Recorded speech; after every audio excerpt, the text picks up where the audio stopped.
Day 15 of starting RC car cafe. So ഒരു RC വെഹിക്കിളിൻ്റെ സസ്പെൻഷനും ടയേഴ്സും ഒക്കെ അതിൻ്റെ യൂസിനനുസരിച്ച് മാറിക്കൊണ്ടിരിക്കും. ഇപ്പോൾ ഒരു എക്സാമ്പിൾ നോക്കുകയാണെങ്കിൽ ഈ ബഗ്ഗി അല്ലെങ്കിൽ ഈ ഷോർട്ട് കോഴ്സ് ട്രക്കൊക്കെ എടുത്താൽ അതിനൊക്കെ ഇൻഡിപെൻഡൻറ്റ് സസ്പെൻഷനൊക്കെ ഉണ്ടാവുക.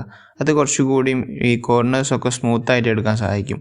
പിന്നെ നോക്കുകയാണെങ്കിൽ ഈ ക്രോളേഴ്സ് നോക്കിയാൽ അതിൽ സോളിഡ് ആക്സിലാണ് കാണാൻ പറ്റുക. അത് രണ്ട് വീലും കണക്റ്റഡ് ആയിരിക്കും. അത് ഈ റോക്ക് പോലുള്ള റഫ് സ്ഥലങ്ങളിലൊക്കെ പോകാൻ കുറച്ചുകൂടി ബെറ്ററാണ്. അതുപോലെ തന്നെയാണ് ടയേഴ്സിൻ്റെ കേസും.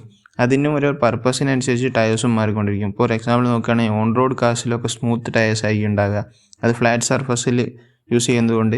പിന്നെ ഓഫ് റോഡിലൊക്കെ നോക്കുകയാണെങ്കിൽ സ്മോൾ ബ്ലോക്ക് ഉള്ള ടയേഴ്സാണ് കാണാൻ പറ്റുക. അത് മഡിലും ഡേർട്ടിലും കുറച്ചുകൂടി ഗ്രിപ്പ് കിട്ടാൻ വേണ്ടിയിട്ട്.